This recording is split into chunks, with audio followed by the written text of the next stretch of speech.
Woman Up. Raw unscripted talks.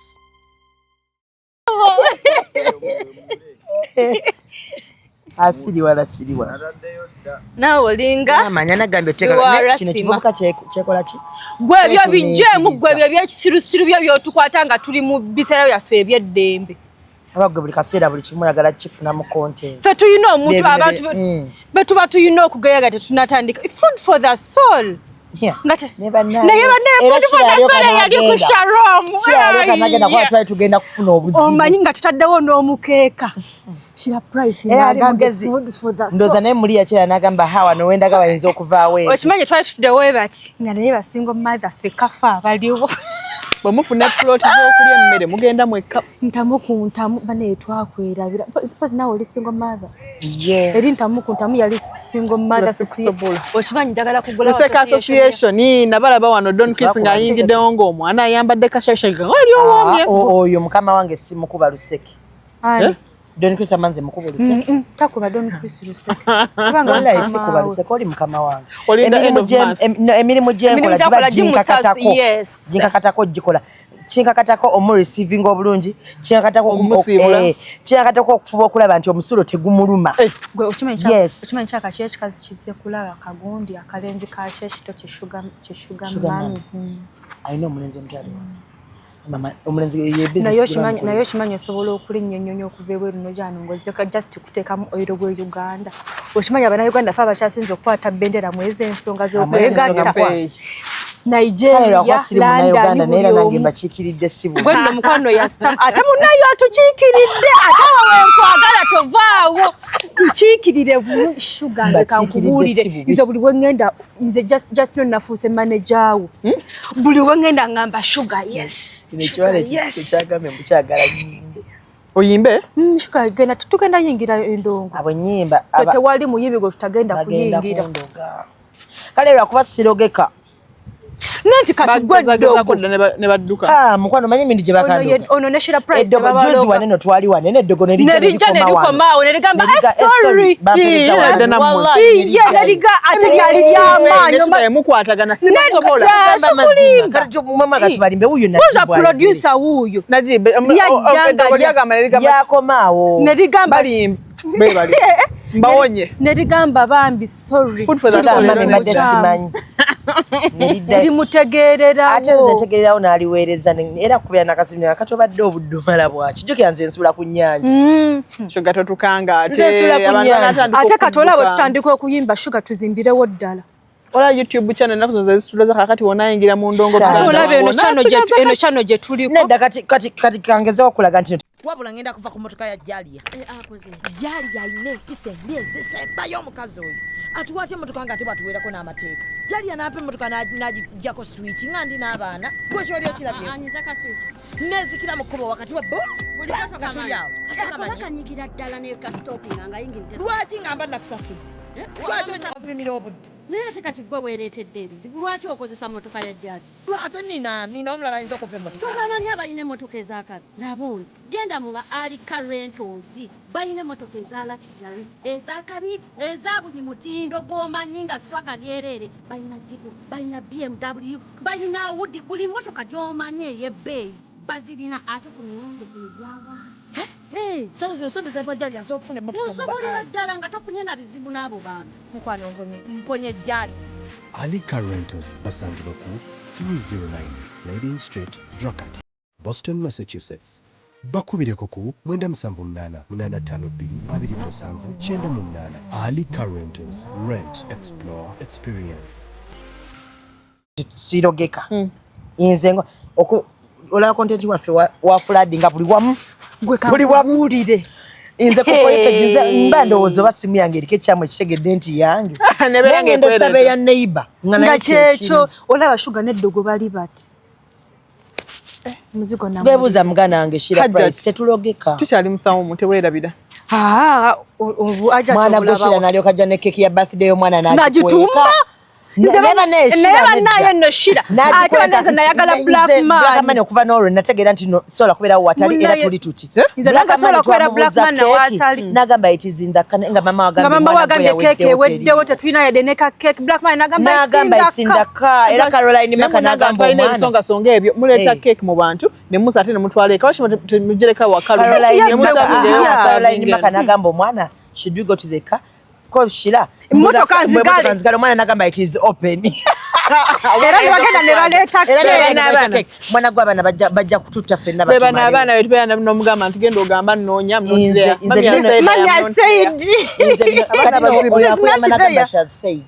nze nagambako mulange binene omanyi ndwawo okugenda ewa mukadde kati wengendayo olusi manjagala kuwumuza ku birowoozo eno buli kimu kumpe buli wembera ebirowoozo nga tulina byokukola mwana gwe kati mane basamu ne mugamba if anyone atejjukira ewaffe abantu babeera bagala bannaye anti bampita Nansi banaye Nansi azze bannaye banina kuze omanyi tulina kulaba ku TV omanyi bannaye wayogera kino bakujjukiza ebintu byayogera nga gwe yabyogera obijjukira bulungi gwe kamwa koogera waliwo ne bina bannaye mutulekerawo tusindikira ebintu mu inbox mu WhatsApp ate nze yabyogera ate obimpeeriza kati kyenkola mbagamba that I'm home mama mwala wange namulya bulungi ng'agamba omuntu azze okunoonya ngamba let me find out if she's around find out ajambuzo oba wendi kola nali namugamba sikola ki naja nakuza mami are around namutya nti namugamba I them you go I'll just tell them I don't want to say nagamba my mom she's around but she doesn't want to say bebana balero kids will embarrass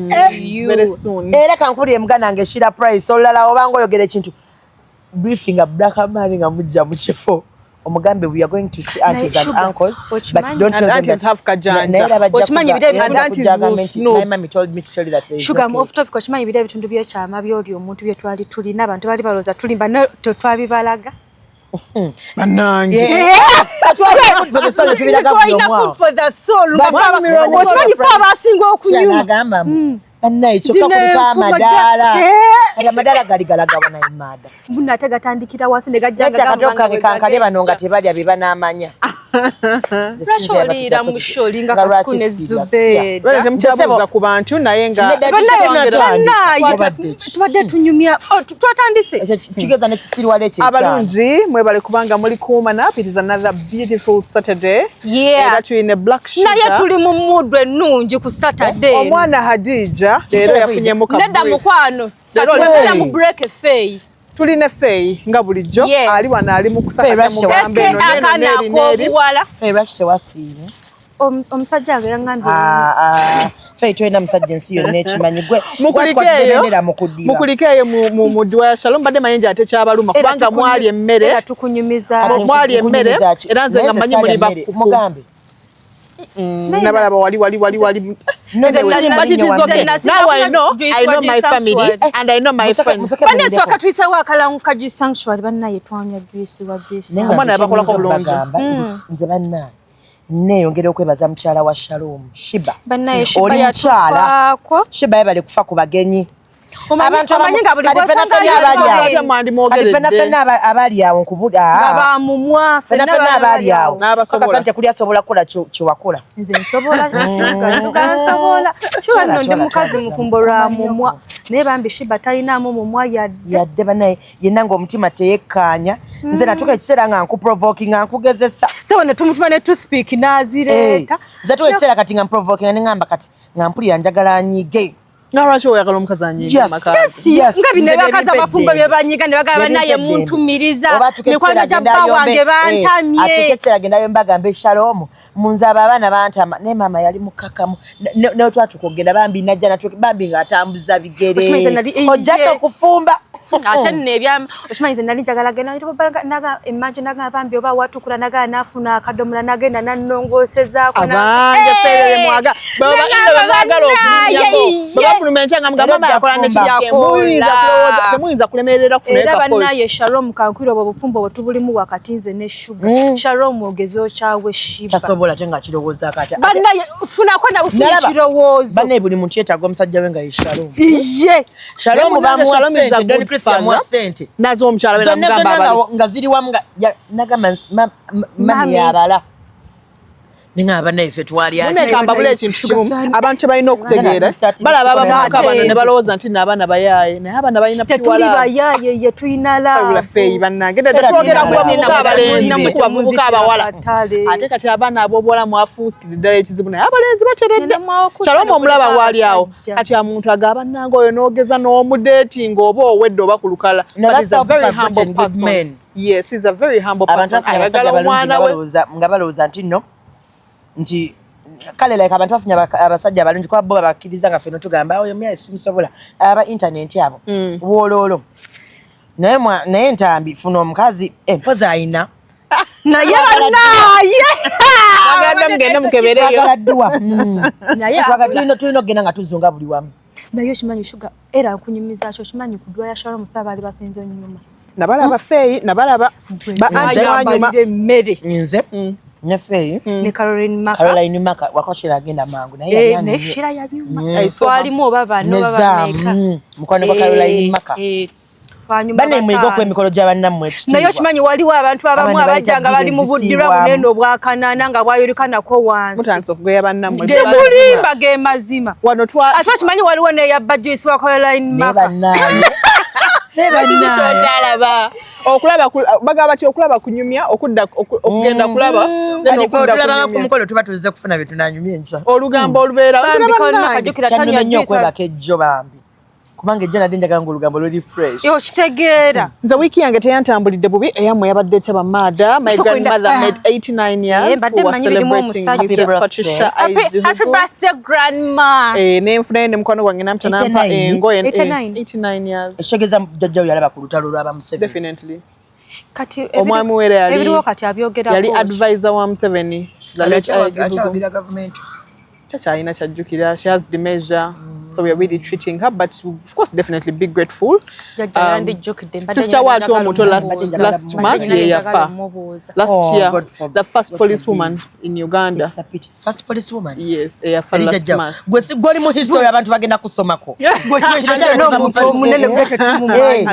kinetera kiri mu so my friend got me an outfit kubanga lunaku mobera mu ngama 10 Miss Glamour tugenda kuwa temugenda kumpa so my friend gave me an attire era zeyo nyamba ziddwa great UG na sugar yagambye agenda kuwa mumpe agenda kuletera great UG ngenda akuletera ki kubanga ebyesha yabe tebiriyo biba bitya nga bwe bida bichu piece nga chenyamba doralero ampato piece nainga ebyo byokuwanga sirimu agwa munange mimi akola oyina kwambala hijab tugenda mu Eid kakade size tanko kwa two piece genda kukolera zitya kankwirako era ola kibona intandika kine eksibo n'abantu bashimanyi nti bine ebintu sigala biwangala wanne tunuddemu nga sibisobola Beatrice income owulidde ne feina yagambye munaye no Beatrice ojja kunkolako boyagala batoyagala nyina nawana ne benjagala yombesa Bbawe beauty tukoye banaye tukoye chimala chacha twakubiziga kate muchatu wa package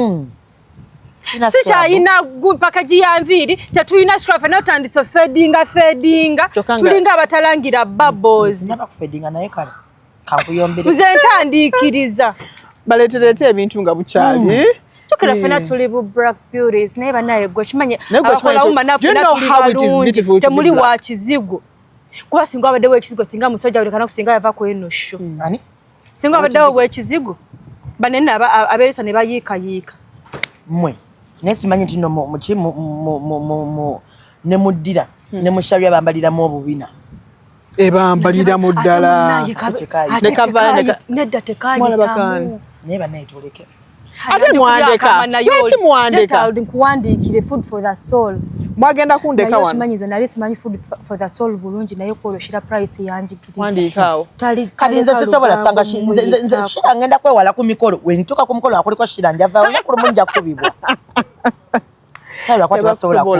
tebakusobola ate mmwe ekyammwe kisuka mugenda ne mu Luswayiri okimanyi binene wetulaba nga kisuse mugenda kubikwatamu namulengera nayira wallahi ate banebbeera alipikamuko kubanga ebbina liba bweriti ebbere ne lijja ne lizimba wetu nga lyagala kwabika abaana baagala akabina bannange naye nze simanyi ne bagamba Katonda kyakwogo bato kiriko nnyo naye ng'ate omulala akiwa obudde nanti jjukira Bbawe amulya mufere kati aba ayina naye okumufera akabina n'ebbeere bane nze nali ndye emmere nze nkoyo kunsuubulira entalo naye okumanyanga shuga ko era shuga mutankuzi wa ntalo era ngena mutuma kabya ntalo kato okimanyi twatuuka n'eŋŋamba owa efe shuga tubeere waneeno ne mufuira bulungi akaini tubeera ffe kati otandika gaye baffe ne tufunakawo n'ow'omumwa omulala waliwo omuvubuka yajja n'atukuba omumwa gwe notandika n'agamba face wano siteredde okimanyi n'anoonya bulungi n'atandika okwetambuza nga yeenoonyesa shiba karo yampita ngenda okulaba nga atudde wali tekyamalira nakwira ffe n'aŋŋamba feeyi okola kyawo nakufunidde wano ekifo karo yampita n'aŋŋamba wano nzia tulawo ne mga saga tulawo nze saga I don't associate myself with energies I don't like kuba I don't pretend kiki kino tajja bisobola era sibyagala mbirabye mulangi okitegeera anti w'amazzi bampe ku mazzi kofi sinikira muri ebinyata ebigenda okuwonya olubuto kati wamama denkyagamba kati weyampita nemugamba simanyi nze tula kumpi na muntu gwe sitayagala kuba nze mba sikwagala ekyo sikirumamu okitegeera kati munnaye nangamba atula wano nze nkwagala nate yino nze ne kalo tuli tutya nagamba waba nengamba kati kampite nani nefeeyiwo netutula kati nensaba akatebe ka fake yali agenda otulako omulenzi nemwebaza mugamba bana neyanziza nnyo bali kumpa akatebe nkwagala nnyo nangamba nze lwakuba nsinga kwagala oli nemugamba kati bireke sikwagala sokoyindeko lwaki tewamundaga awulira yali oli bad energy nemugamba kati nze tonjagala nga n'oli omwagala kati ne baŋŋamba wano baba tebakulaba bannaye atuyina wano anti waffe atuwa amazina ye bannaye atya kamera naye lumu tujja muteekamu lwampaka ati omwogerako kubanga wano abaana bantu batalizanyumiza omwana we yakyogera ne mugamba mukwano tusobola kwagala nnyo mukama nga n'ekibi okyagala ate awo nze mukama kati awo ng'eggulu olisiibula ng'olikubira ebbaayi weeraba ya ojja kuba brand manager mulungi sebo toyagala mbalange akakaba kajanja toyagala mbalange kajanja na lugezigezi ayagala mbu mumuteeke ku tiimu mukwano manager abimala tiimu yaffe egenda kubali yabona eddogo lyaffe lyakusatu tiimu yababiri ddogo lyakusatu babiri ddogo lyakusatu mpoziko shira oba ne carrot muteekeko Karo ali busy ate Karo ayomba bya mpola mpola. Betasobola mumwa. Naye kye mumanyika manyo zisiikula entalo. Asobola kusiikula entalo nalukuteera. Kati batusiikulira nga nze ndongera mu maaso. Mbalaba. Ng'olupika kati nze ngamba kuba. Shugamba ni wagajjewa leero mada. Owana nga yavudde mduwanga amaanyi agewulira kiki naye wala nsogenda mu gym. Shalom, thank you so much. Bale mtososola mu bantu. Bambi, that guy is so nice. That guy is so welcome. He's actually legit. Katumuwe obuyinja bwe nga akyaliwo. We have to give him his flowers. Definitely. Nze Shalom mumanyi muntu appreciatinga. Ate buli omu mu inbox ye ne bw'obaani. Talinda kichoba chichi. Thank you for coming. Thank you for coming. He's a humble person. He's polite. Bamukuza bulungi. Na kujjukizaako nno ffe yedduwa ya leero munnange. Kyekyakyambali invited kufe tuwakama class status. Tugamba oh okay na I'm saying oh sugar looks beautiful. Konze bwe bati bachali baffe. Nabala amwekolamu omulimu. Ne mugamba bakunjemeza haji kworo yali atomedde yali ntegedde buvanyuma. Ate sugar ine bin engere bina gye lyavayo. Nali simanyi kijja bwe soro for me. Ochimanyi ntino sugar. Olabika bulungi and long things. Yes, like really cover you well. Covers on his bio. Yangamba banayo omuwala anyumye. Iye. Mami lwaki ngamba nembeeragirako. Asibi. Mami olala obanga ompana togamba bano kumpa past tense ngambirawo mba joge. Kiba kugambye byaje. Ngambira obajoge mami ekyo kiwalo wana kyabale twali bye kyanyumyemu. Neera nali nyumye namwe mwali mu kibane zena nawe sobusiramu ekitiibwa. Oh, nali tulanga mashallah. Nze namusiba akakayanza adija. Neza agenda wera sawa 2 kuduwa. Nga yakajjeyo ddanga kamutuga wano. Omulema nga fogolina ko ralero mukulikire ddala mudduwa. Tuyina omukyala yagenze mu court na fighting case. Sokolindeko. My early rentals. Yes. In Massachusetts, Boston, mwena abagala emmotoka ezakabi eziriko lwaki. byafuusa tebyalutalo ali currentals yekka gw'oyinza okufunako emmotoka gye wandyetaaze okuba nga ate munnange kuseya family yo emmotoka yagala gendako ko out yagala ki ali currentals got you covered. So olunaku olwaleero omulamwa gwaffe Sugar Faye omukyala yagenze mu court nafayiringa nga asuwinga omwami we okubanga ayagala ebintu buli kaseera buli dakiika and she claims to be a very busy person. Simanyi lwaki phrasing wogamba ebintu wogamba nti ayagala bintu enzoloza ayagala nnyumba ayagala kugenda na bintu bya mu nnyumba gamba ayagala kwegatta asabiriza omukazi buli kaseera amulya buli dakiika ate ng'omukyala ali very busy. Kati simanyi oba omulamuzi ogwagenda gutunamu atya golooza omukyala oyo tuyinza kumukola tutya okuba content oba omusajja ana ebitusa producer soko mbikiriko ku mmere yange ensonga z'okwegatta Sugar n'emmere agireka akantu agenza kasula wansi bikirako kaveero wange wekasaanikirira emmere si wekali naye enfuufu ye Kampala tetwandyagadde Sugar alwala essaawa zino nga tetukyalina ebyokukola bingi African Jams are dormant. Tugenda mu studio. So guys, what do you think is the judge going to do for this family? Neba ne kataba judge bamalira budde. Bamalidde nnyo obudde. Oyo mukyala ave maka judge mukazi musajja. Judge mukyala. Oyo mukyala ave maka go musajja agende wa kitaawe. Adde waabwe. Kye kisooka. If you're too busy, sigaza mirimu gyo musajja muleke. Tuli eno ono wuno yaddiba kuva dididi. Tomanya Ankozesa kwolwa kwa ono alabika tajja. Nze mukwane ensonga z'okwegatta ndi ku side y'omukazi oyo gwomanyi basobola okuko AI. Tewasiibye. Kayiseemu producer nkwegayiridde kayiseemu. Kati okwegatta n'okwekola bikizo kimanyi solo mugamba nti no kano kayiseemu kajjemu. Talina ke yali ajjemu. Talina yadde yensonga lwaki tugenda mu mugoba. Talina ke yali ajjemu. Towuliriza amateeka g'abakama. Gwe okimanyi omuntu osobola like okukola buli lunaku. I don't think it's a mulamuzi case. No, it's not a mulamuzi case. It's a senga case. It's a senga case. Naye in this case nze sobola bintu byakwegatta buli lunaku. Nonze musajja njogera naye kale lwakuba nze mbisobola naye buli lunaku Sugar mwezi ku mwezi mwaka ku mwaka. Kati olaba nkikola kati. Okimanyi Sugar olaba nkikola kati. Kati mwe muli mu byakubeera nga tufumitiriza osobola tosobola nze nkikola. Abasajja bulungi kyova buli lunaku nzija ndi musanyufu mwe mulowooza nzija nafunye ssente Sugar nsenga nange waliwo kati nga leero nkedde ndi abakazi bakeera ku macanga bali miserable because omusajja asibye omanyi ate nga waganye ekiro kyonna omusajja akubeera bw'ati naakusikasikana bagamba even had a guy yali anyumya ekiboozi ng'agamba nti yatwala girlfriend out that's actually na girlfriend n'amuli ogusooka awusanga 2 ez'ekiro ne ku mukaaga awo omwana n'agaana later on mbugayi n'anyiga nnyo namukwata namuteeka wansi n'amaana amuyira n'amazzi.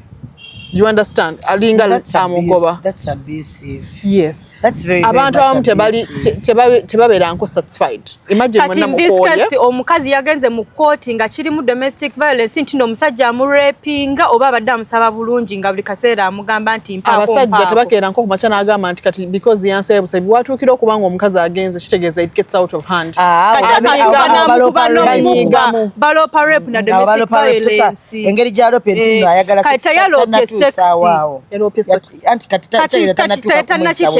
Leka mbabuulire abakazi mwagala ki omukazi omuntu omuzibu ow'okutegeera omukazi y'omu omusajja ansabiriza buli lunaku ayagala kunkalakata Monday to Monday omukazi y'omu singa takalakata Monday to Monday tanzi ayenda omukazi y'omu kati ali house gaalo namukute ne mukwano gwange kati mwagala ki nedda nze nawulirako ko ku mukazi omufumbo nti nebyo ebintu omanyi kati nze ine experience ate nkiikirira abafumbo wadde Omukazi omufumbo nti nno ye ne Bbawe balina timetable y'okwegatta bane ekyo kigambo kinve mukama. Erina kuba weekend. Kuba kwegatta no ki?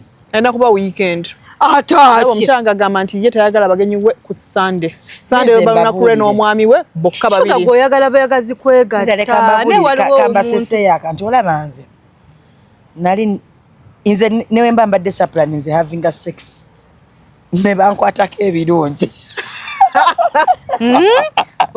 Ogenderawo omeltinga osanuka abalopa simanyi bye mulopa bampema okubeera omulamuzi mu ebyo ebintu awo mbagambira abakyala bannanga abali eyo nze mbasuubiza just tell you omwami bwakeera kumakya n'afunayo partner tewandibadde nga ate omufuula mujjawo n'ofuuka n'afuuka bw'aba tamumanyi tusoke nayo kimanyi gwe omusajja asobola okwembarasinga kati ebyo nabeera nga mwegatta buli lunaku Monday to Monday ate nanoonya omukazi omulala. Okimanyi wali abasajja that can be very lenient and good to their wives. Naye nga wabeera wabweru ya becoming like an animal. These are men that do weird things that they cannot do these things with their wives. I don't know why. Shalom ampise Nancy naye Shalom bannaaye. Lwaki ampise Nancy ne bannaaye. Nanti kati jjukira by the way erinnya yegwe wali ogera ku gundi ku ddwoba wali obadde ki? Manino lipostinga. Naye gwe Nancy kimanyi akakanya. Munange you have a beautiful name. I'm also beautiful. Tabebinnye. Wowenze. Mwana gwe okitegedde kyembadde mbadde nkyabagambe kye kintu bannaye abakyala. You very well know you don't want your man to have a side chick. You're not willing to share your man with any other woman to be polygamous. Toyagala. You're not willing to give him every day. Katoyagala going ewa. Chovala abajja bamwe batuseera nga basajja. Iye nkaddemu amagezi gazze. Mutuuse nga bajja bamwe basajja. Awo ku nsonga y'abasajja omanyi lwaki abasajja bafuna gundi bapatanazi babalala nga basajja. Because tebagenda musuubiriza. Because we women naddala beewe kiba waliwo gundi sexy types tutasobola kukola. Kati waliwo abakazi nga tebasobola kukola anal sex. Omusajja ye compulsory to have anal sex. It's not compulsory. I wouldn't give anal sex over my dead body. Kati waliwo omukazi yalimu eyo situation ye. Omusajja nga baminamu n'abaana abo omusajja n'atuuka nga mukwano gye bamugamba anal sex anyuma. Kati nga creating that friendship with his wife n'atuuka n'amusaba anal sex ngera buli beegatta aba ayagala kukola kikuyita eno mmanju. Omukazi n'amugamba over my dead body nze okunyingira anas. N'agaana naye omusajja yakiremerako almost myezi 3. Okimanyi byatuuka obufumbo ne buggwa nawo ng'ayagala muyingira nnyuma. Nze obufumbo bunzikirizaawo ne buggwawo kubanga agifeeyi. Olaba constipation owulira ng'opasuka. Bannaye akakayaye kaluma. Akakayaye bannaye.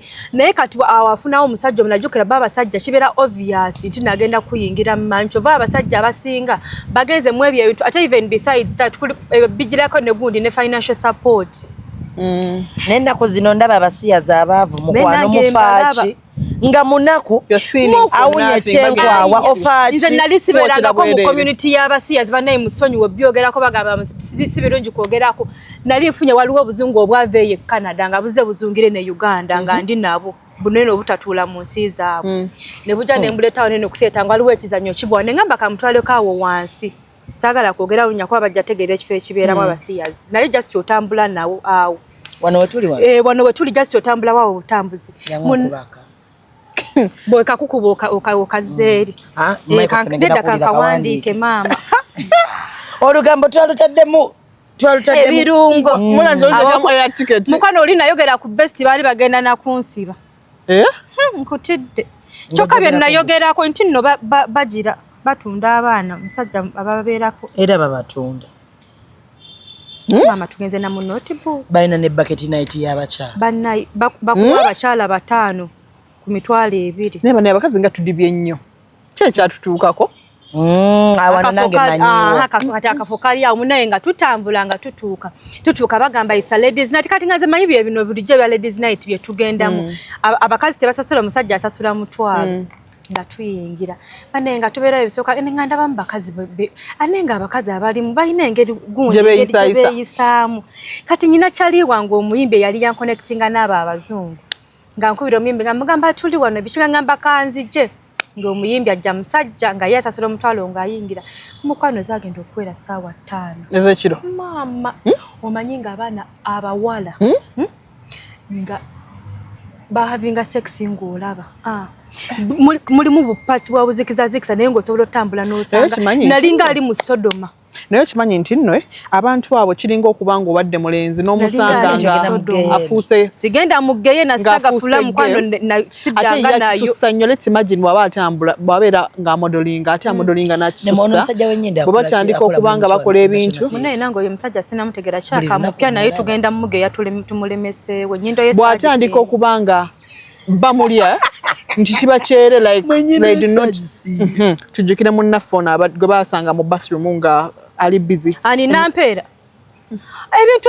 ebyafuluma ku internet tubyogere so gwe basanga mu internet n'omukyala gw'alina don't they look comfortable and happy nawulira nti abakyala abo bamanyi engeri gye beekwatamu nampeera alina omukazi lode lecture basiyazi bwe mpulira mbu abula tuteekeko mbu kubanga oli yeeyisanga balenzi ne maama era waliwo n'olunaku lwemu nagamba olaba ne bakazi bannaffe abagenda eno side nabo baagala bannyashi nnyashire simugenda kuddawa nesokolindeko kati abo abakazi ababeera n'ennyashi kati bo beerya bati oli talina beetegereza amba manyi mukwano kati atayina yaba omusajja naye kakati nti out of the blue okyuse n'ova ku feeling ya having him n'ofuna a feeling of having me nenzija nga Facebook mumatira mwe matira byammwe babiri feno jango mumatira nze njagala ebintu nga manyiwe biwulikika nsaga akuntekamu ebintu byammwe bya kisiru era mba mubigeza mu byegezesezeeko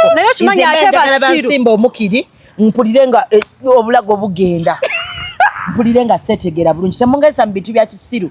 Don't try to put me in no sense. Nze kuchakula tuka no siranga ko kigambo mukiri. Bana yeshugo tuwadde akagamba akapya. Mukiri. Nze njagala mpulire nga ntunu zendali naye ngendali teziriwo. Omanye ngejo ulyango like you're losing your breath. Like you're losing your breath and you're not even losing it. Oberawo obanga gendo fatofa. Mbumatembu katulire mbate kati bwabe. Kati n'abakazi beyingizayo. Mukwano don't put me in your stupid things. Mubyegezesezeka ebyekisiru. Wala lwaki bagete basobola kuva ku bagge. Tonkwata ko ngoyogere ebintu ebyekisiru. Lwaki? Temungeza inze siva kumukiri ko siva. Bwera omukiri muliwo mutipaka. Tuti mandagala ntule bwenti mpulire nga I want to die.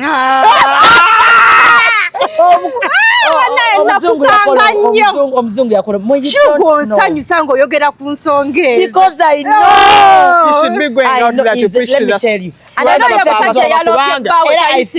think that's why abakazi babera tebagala sex. You fail to communicate to your men. When you're having bad sex, temuli mukubaga manti it's bad sex. You're not telling your man to style yo sijagala woli. Bwaba kunubula mugambe if you feel you're becoming dry tell him wanokati ochegere so that he helps you lubricate yourself. Osirise bakunubula omale wiki namba ngotambula oli bwoti ngogatedde mukwatako munne abakazi abamuchaka bavinga ne bad sex omusajja bwabanga kwa sex omulungi fe kino wakwana olayo katomanyi sex mulungi byemanya makati mbite omusajja abakwa sex omulungi oshimanya ngenda kufula senga wange muwala wendi mwe omusajja abanga kwa sex omulungi nemba mazokola sex kano kemutulamu awo nga munyumyanyumyamu musobola okuddamu okufuna sex urge.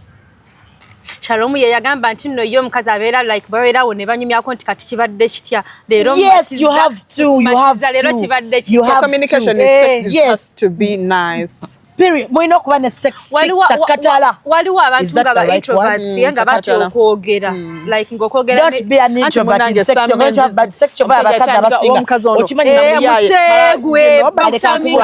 nze oba mpita musegu naye nze wenzula yakasama ngenda kujja akakole akasex nga kasama iye nja kujja nkakole omanyi kakubiza mu akafaananyi naye sikategeera nje kali yakakuweereza fey tereza WhatsApp number na hala bakutidde kati mbadde nkyagamba olaba waneno solo tambula neno mukama ansasire wadde bampulira ndi wakirobozi kinene bana bakyala osobola okusanga bonna kuliko nga basatu abamanyi okumala we kuwulikika munanga abakyala bangi bonga yes. And you know why? Because in their heads abachala bo balowooza nti okukola sexy omusajja bwamala kiba kiwamala bakwata byabasenga be babagamba abedda. But if you've never come in the I think it's because I was having sex with my friend. I think like my man is my friend. Even while we're having sex tusobola kuva osobola kuvaawo ng'akumazisiza emirundi ng'ena nga yamaze ogwa bannange entegetege ne zikufamba era nze nobeera nga tokyategeera bwemba nnimba ojja kumubuuza bwemba eri bunatyo obufumbo mbulimu wakati nze saduwira mujje mu bintu bino ngweri mugobe mukwano wootabadde kati namusiima nze nali simanyi nti nfuluuta nakizuula buzuuzi kuva mu kumala nenkizuula nti nfuluuta I sleep like era nze kyova mbagamba I never take notes but bayinza bwe ndiba nfunye omuntu nga si mukwano gwange mpozi maka kaseera nga nebase because nze mba bwereere. It still comes back to actually this same thing omukyala kye yagambye nti ye olunaku olwe Sunday luba lunaku lwe n'omwami we tayagala yadde relative yadde ya child era kati kyabayambako abaana abaina boarding school nti every Sunday is their day kisenge ayagala omusajja abeera from Sunday anko mbadde nsaba ogwo omusango oguleko oyo omukyala gumusinge onoonyeeko ennaku ezisigadde nkubeererewo alaba oba amaka agasigaza abakazi timulekerawo tusiriwalirako olunagira sugar abanne omuntu basobola mukola from Monday to Monday kade kagambe unknowingly if the sex is good you will not even know. Obadde n'omuntu almost 5 years sugar akuba kati gwe kikola toli mu bufumbo nti n'oli mu bufumbo mama mbeera wa nati kale obeera naye kale wamuvinga ini obeerayo naye kati osobola osanga ng'oli abadde naye ng'emyaka 10 ate mukama yankola bubi ennaku z'ekibadala ntono nnyo nnaku nga 2 n'obutawera waŋŋambye ekizibu naye nange okimanyi bw'otandika osemberera bino ebintu bya period kale nange ndi musawo naye sibitegeera bulungi bw'osemberera omuntu menstrual cycle yo ng'eyo ya mukwano gwo bw'ebadde naawe nze nga sigifunangako nedda kati olaba nze sifunangako scanty peas like nga tujja like tutonyoza oba biki nayo nayina ekizibu kye si kizibu kintu kirungi nnyo kizibu mukwano it's an abnormal thing which one of having peas not even twice no, nagenda nefuna homono imba nze na wama nagenda nenekebeza my nali manyi nina hormone imbalance I'm fine like literally medically buli kimungi fine kata uchiba kizibuchi. Is that how you were the first time? Yes, era nze twice a day. No not twice a day just nga buvaayo butini only yes. Wow, you're lucky. Nkutidde I have an auntie yetalabangako but she gets pregnant azaala abaana. She has never seen peas. Yes. And she's normal. It makes me very, very normal. Era agenda nasane tubes na gas zaalo bwana nembukunkumulano nga sibitegeera because yetalabangako anything like a period. So ndoza katonda bwatu bwe yatukola katonda tukola differently. Yes. Kubanze nali manyi jokera kati the fact that ntino we are learned nagenda nenebu ngando inze nga sina even lucky. Inze newe inze ba wabula mwasa yatuka ekiseera nga bangamba nti nno ndi mugomba n'omushoki and era I thought I was munnange bwe bityo bwe bidi era obeereyo nga mukazi munnange you think you're so, different women I think mu kifo ky'okuloopa ono omukyala ye in particular mu kifo ky'okuloopa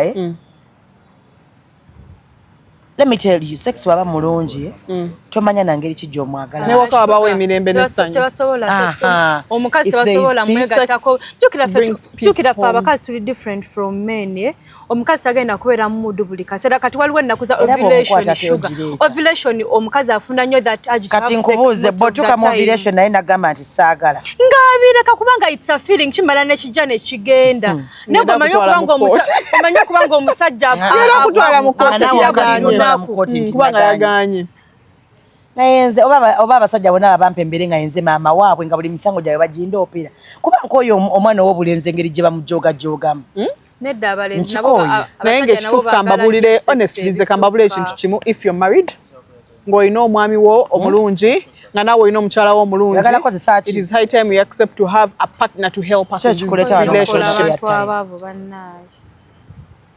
Ate nasaba tayina mpisa. Onjasabe n'okunjasabe ng'oyagala airtime. Abasajja abampi n'entondo kwata.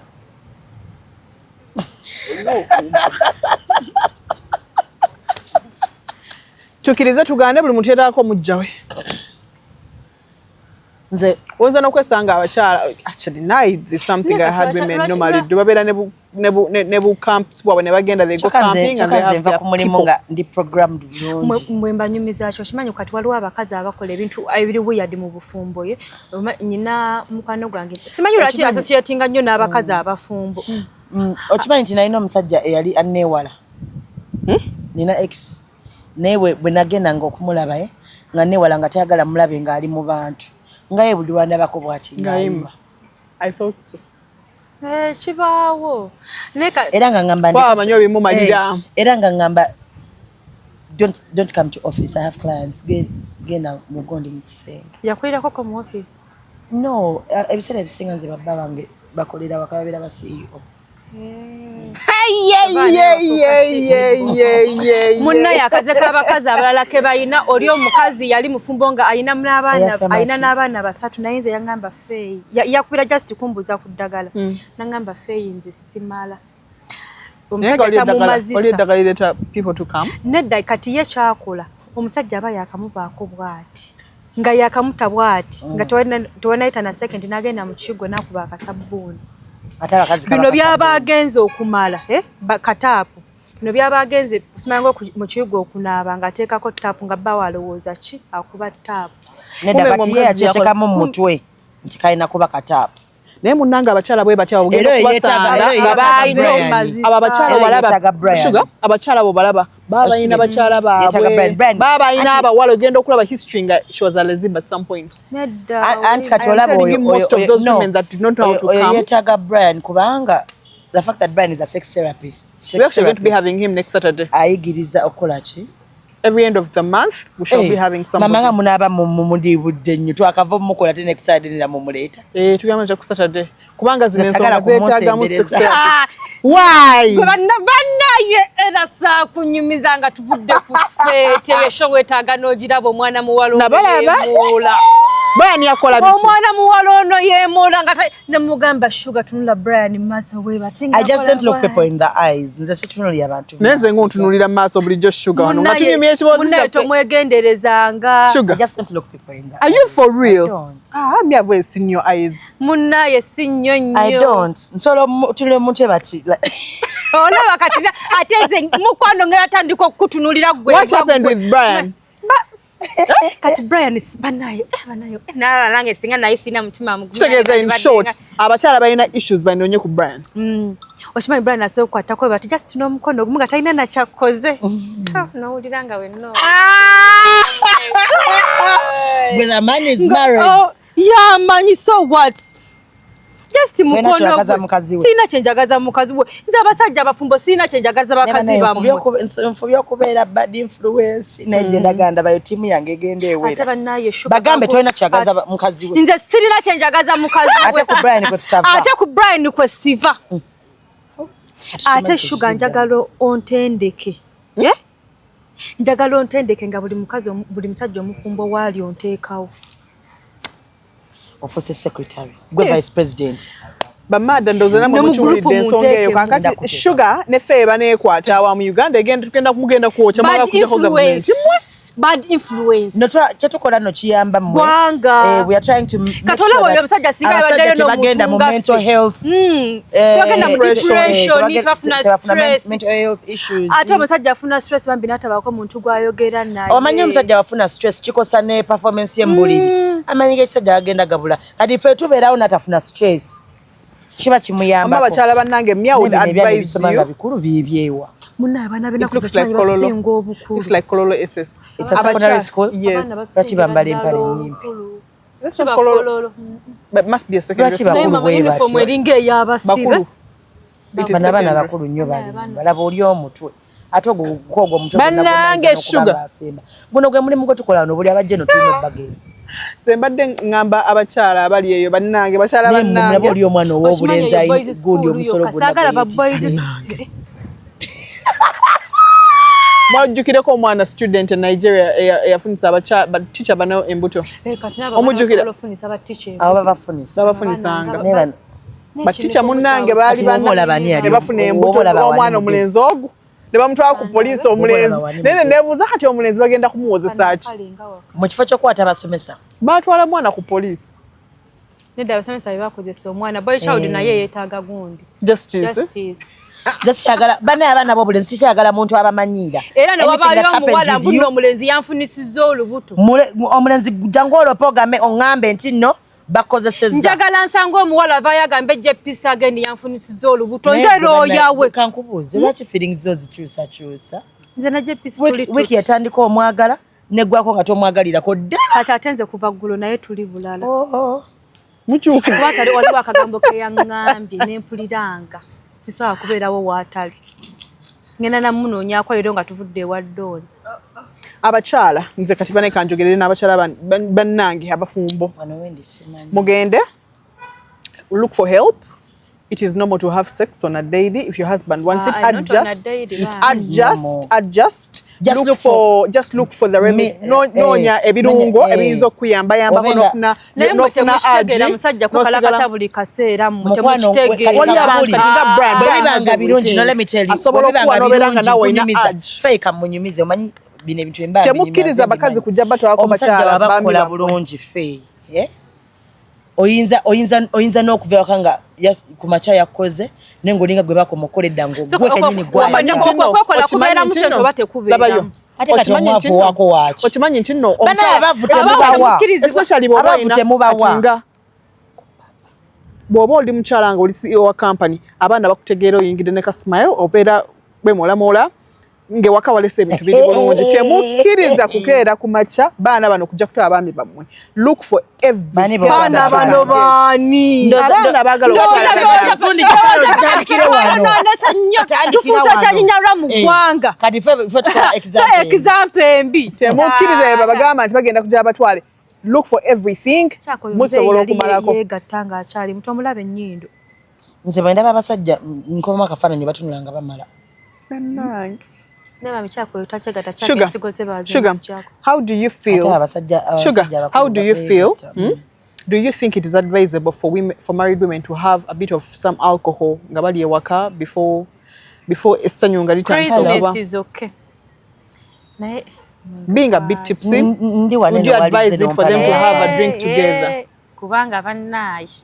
Tuli mu shooting woman up. Kubanga chi fe nene wenza bintu byokwegatta sima omanye ebyo ebintu bwe tugenda mu nsonga z'okwegatta nsirikawo kubanga I'm not expert alina okubinjogererako ebyo nze ngenda shooting Ddooli by the way nze seegatta nnyo ngenda shooting Ddooli ate nze nyina trauma ku kwegatta mbadde mpezi njagala bagamba kibaddemu okwegatta sagala nkyerabire era embozi tuli kuzakwekola mukwano kibaddemu okwegatta tuddeyo kemabega obadde wagambye eki nedda abadde people to have a drink as a couple every day maybe at home do you think it can spice up tekuli ku bya thinking nze woba nsanze nnyo awala giwange lwaki gwe omunzijako okuba mumpasizza no like to have alcohol at home at least ayina beerawo katala kasamba nga temuli basiraamu katala ayina beera waawo kubanga kina kyetwongerako nawulira mbuno muteekayo n'enjaga wansi nga mwegatta waliwo ababikutogamba mu kale embu miamo natural species nawulira kale embu bateekayo enjaga wansi nga beega like mbuno bakwata ebikoola ne bagiteekayo wansi nze simanyi kituufu ki kyebateekayo naye bagamba omuntu wateekayo enjaga agiteekayo n'omubisi gw'enjuki mbunga enjaga weekuba naye waaba awulira omusajja but I don't think it's true because one ojjukira enjaga omuntu aginywera wanene just kweweetereza gwe nawe obeere ng'olina omukazi naye weekolemu obeere nga nawe olina agi do whatever it takes okuba nga nawe olina agi nze bannaye nze by the saa kubeera kulembera nga njagala tolina ngeri gy'oyinza gaana because oli mufumbo kati waliwo n'abantu abalala tolina ngeri gy'ogamba nti njagala bampase bw'oba okyagala okukuwasa olina okwagala kusooka enda kwa statement gizeewo oba okyagala okuwasa sagala bw'oba oyagala okukuwasa kati awo bireke naye bw'oba omanyi nti omukyala olaba it is written yatutte husband meaning they are married olina okwagala kubanga oli tewafumbirwa mwannyoko mulina okufuna engeri gye mugenda waliwo abagenda mu peace weeks 2 ne babeera mu ekyo nakyo kikyamu ne babeera mu peace weeks ekyo nakyo kikyamu kati omusajja bw'oba wamumanyiza okumuwaako naye munnange n'abaami abo balaba bamubakkiriza nage nekiggwa n'abayo nga warred naye ate mune surprising tebijja it doesn't come mumbu it doesn't come banna ya rebuke it temwegattanga ng'oli mu peace ebicafu biba it's not bicafu and that blood is very clean it's not nedda bannanga nedda ebyo bintu bicafu that blood is very clean nedda wabeera wasigalayo ko buclots omwami bw'abeera zaayo clean how do you not that place self cleans it does naye lwaki why do you think blood is dirty nga ne kapo namwe muli bachafu yes it's generally safe to have sex lekerawo okubeera gugu and it can even benefits like pain relief and increase very bad but it's important to take precaution against omusayi gw'ekibadda guunya bubi era Lwaki gwokkiriza guunya because you keeping a very dirty pad nedda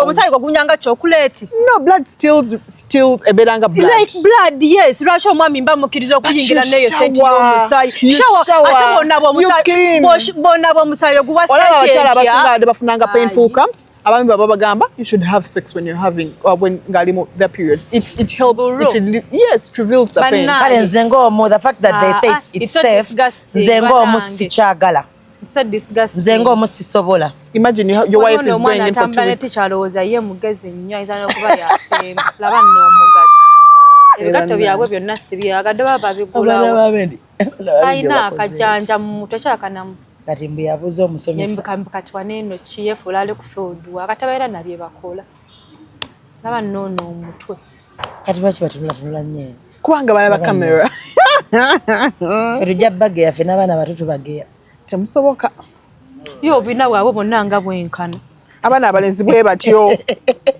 omwana w'obulenzi talina kuba na nnyaaki mwagamba muli ekisiyaga owenze bambi waliwo omusajja gwe mmanyi ayina ebbina liringa lya kati oyo mwana ali mutambula n'omusomesa ng'omanya wayizeeka yaloopa banne yawandiika banne yeeretisa notisi tikyagwawo ekitabo mbu adictatingire banne kyokka ng'agenda kukula abeere mwenzi kati obwenzi bujjiddemu mugambo nati tewali byasoma okusoma tekulimu na future bannaye temwegatta ng'omukazi abagala sharia ndawulidde nga omusajja sheeka agambye nti nno abasajja meanwhile omanyi nti oli mu kisiibo girlfriend wamusudde ttayi tokyayagala kumanya togezaako sitaani n'akuvaamu n'ojja n'otandika okuba ng'onoonya munno bw'oba ogenze n'owulira mukazi bo sharia nga ye tewamujjukidde sigala eri iye sheeka owangalire ddala bw'olifa bannamwe mbagulire ku sharia Shey mufumbo of course haki zonna yazimala azirina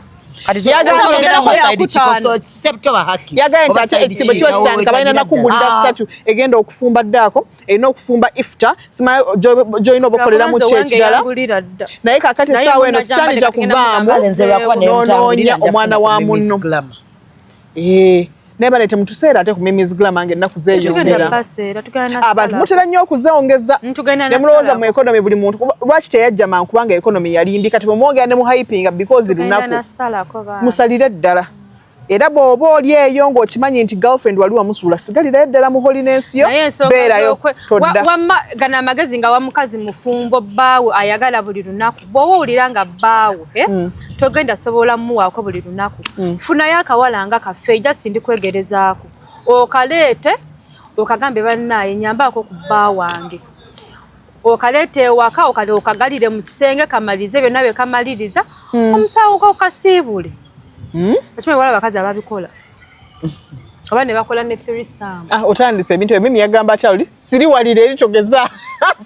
Lina nga bafumbo. Nakola threesome. That's a good woman. Oh laba. Yafuna n'omukazi kubanga omusajja abata tachamutuusa bulungi. Neba ye lwaki twegatta bannaye. Anze bannaye siba kwegatta. Kwavaawa. Lwaki twegatta? Ate olaba twegattira ki? Olaba n'ebisolo abantu bagiteekako obuntu. Tetusobola kubeera omuntu nga tadde ojjukira Good Bread Kiresha yatugambye mu gundi. Mu geemu yaffe.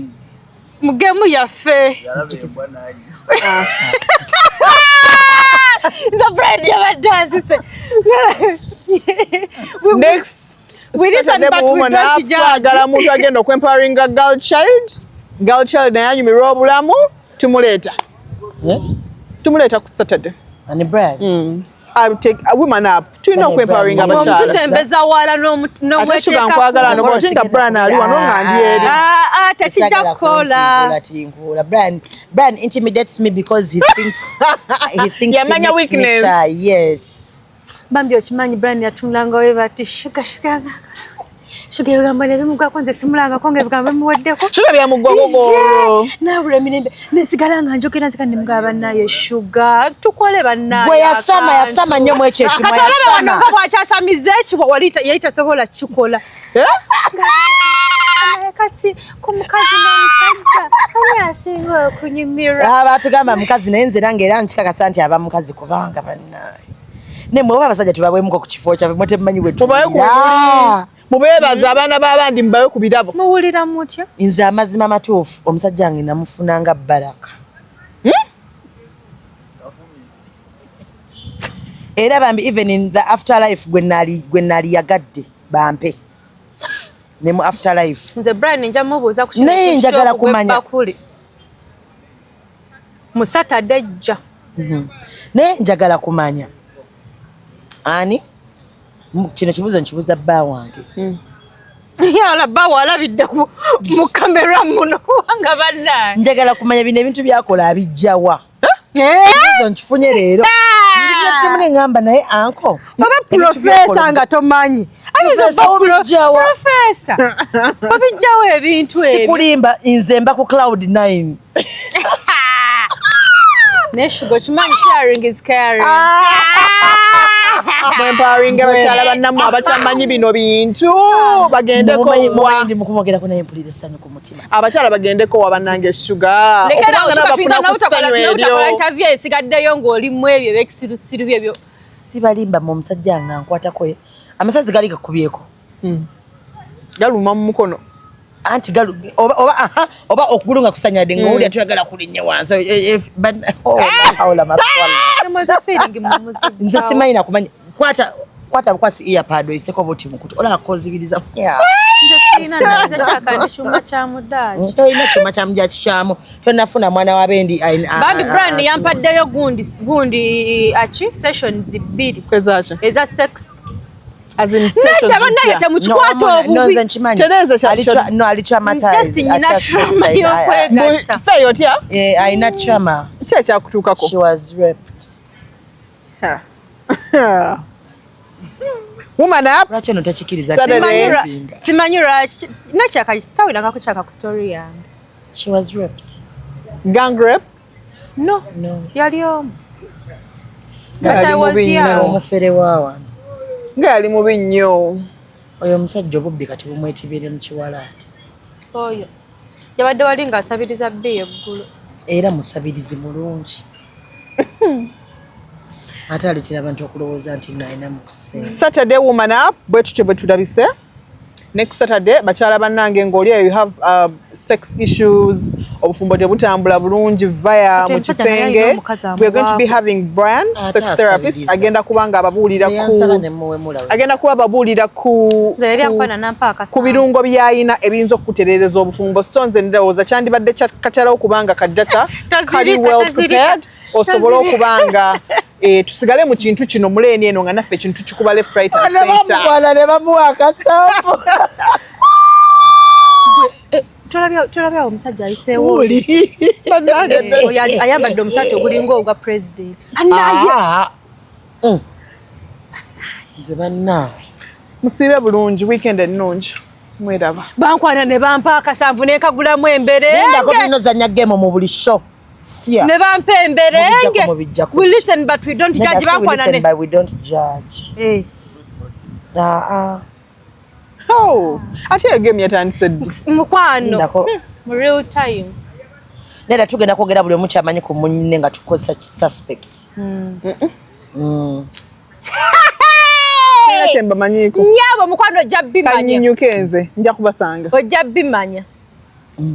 Tandika. Fena tusoka ono. Kitumanyiko. Nedda kye tumusuubirako. Kye tumumanyiko. Like kale regardless. Simanye oba kuba kumanya oba kye tusuubira naye tugendera awo. Nze nsoke. Suspect is sex wise. Asitekina teka kubera ku sex. Twogere sex twade twogera ku sex. Ko diwe mwegatta. Nedda nanti gwe kyomusuubirizaako kyakola mu sex. Suubira ekintu kye kya sex. Suspect is so calm. But doesn't know how her energy matches mine. Suspect. Mukaka munyiki. Kati mbu energy ematchinga neyo. Anti tamanyi lwaki. Uyo mubuzo bamanyi lwaki energy ematchinga neyo. Energy of matching and sugar because she's crazy and I am calm. That is why. That is why. Kandabe.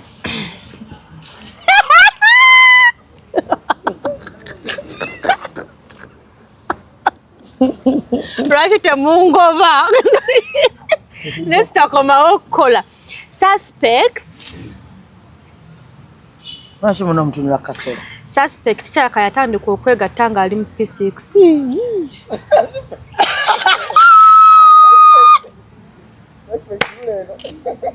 Suspect. Ulira che producer. Tiddakono. Suspect watalinda ko suspect akiralifying watandika ddi. Taina clarifying asiteeka. Nze jaga yambulire jaga chimutaga tuli off camera. Wamolaba ono, Suspect yaddiba bwe busungu bwalina ku muntu yegatta. Ono suspect. Amaze mbwa singa emyaka ngeja. Tuva mu bigemu bya magana. Muwe. Yaddiba. Twala mpola era. Atotizadisa. Nanga nsobedde kubanga ekigenda okutuukako mu maaso awo tekigenda kuba kirungi. Suspect. Kiba kibi okukozesa ekintu ekiba kibaddewo naye.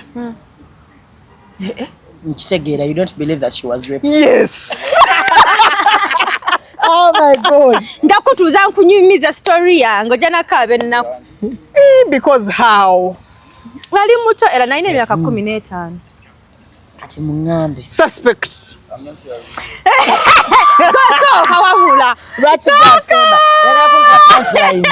Onakunkuba punchline. Sooka tufune engeri gye tumala sho. Ulaba wakankana. Suspect. Are you ready?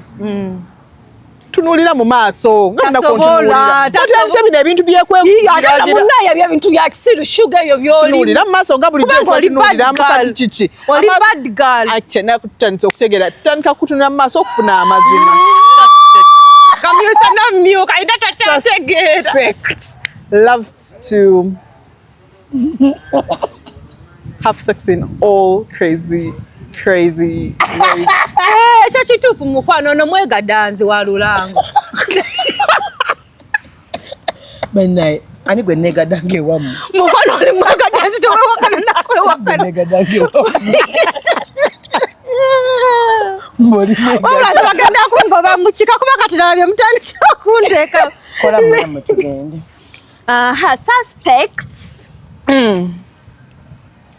Afei mwana tochuka kusajja katebe. Ono na set ya producer. Kenke. Njagala oberewo nga tokyassa. Nze sagala nabiteekamu wabula luzungu nnyo bya kisirusiru. Suspect. Kirabika. Omanyi bino bya kirabika maybe. Kyaka yebaka na buli boss we amuwa omulimu. Bannange fey. Tunyuke. They have murdered the suspect. Namanyi gampe. Suspect. Face kulabe Kampala. Weekend ennungi. Tubaagala nnyo. Todda.